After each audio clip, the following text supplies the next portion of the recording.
pesan untuk para pengendara baik roda 4 maupun roda 2, jangan suka membuang sampah sembarangan.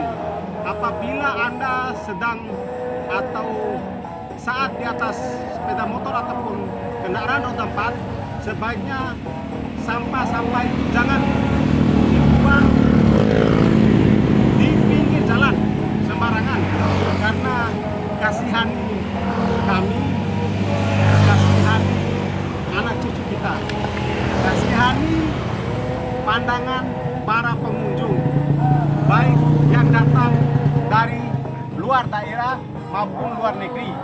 Kalau bukan kita, siapa lagi yang peduli dengan alam ini ya? Seperti yang Sobat Kupa Longkojo lihat sendiri.